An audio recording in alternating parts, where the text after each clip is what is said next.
Hey everybody, my name is Cheryl, and today I just wanted to bring you some you can encouragement.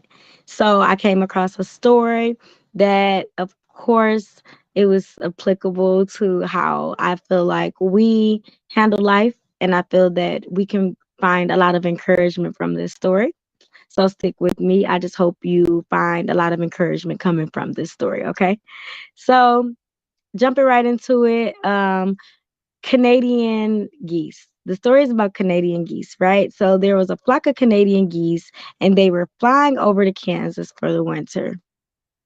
And then one specific little goose fell behind and it decided, hey, I'm going to find somewhere to stay for tonight. So as it was looking while it was flying, it found a flock of a different type of geese, and they are called Toulouse geese, and they are actually domesticated.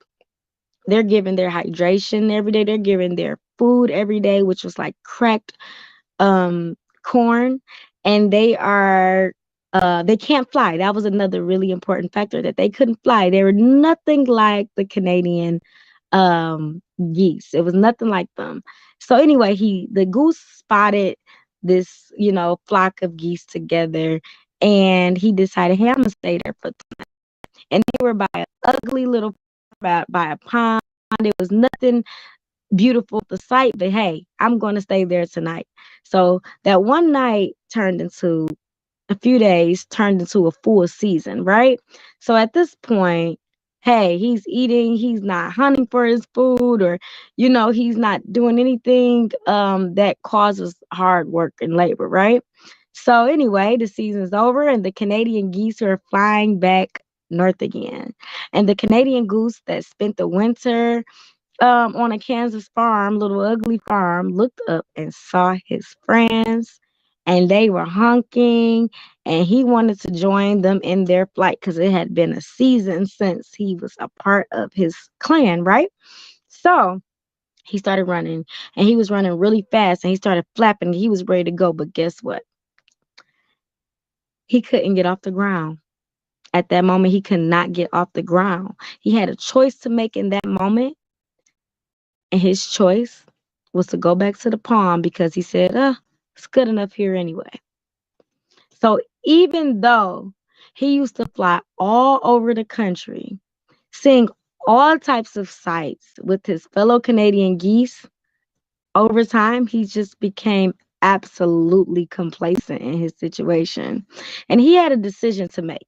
His decision could have been, you know what, I have to work hard. I have to do everything it is that I can do to catch back up to where I was, get back on my GPS to success.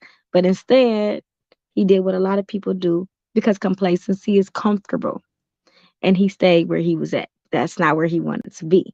So, how many of us were on our GPS to success but became complacent with what should have been a stepping stone for us?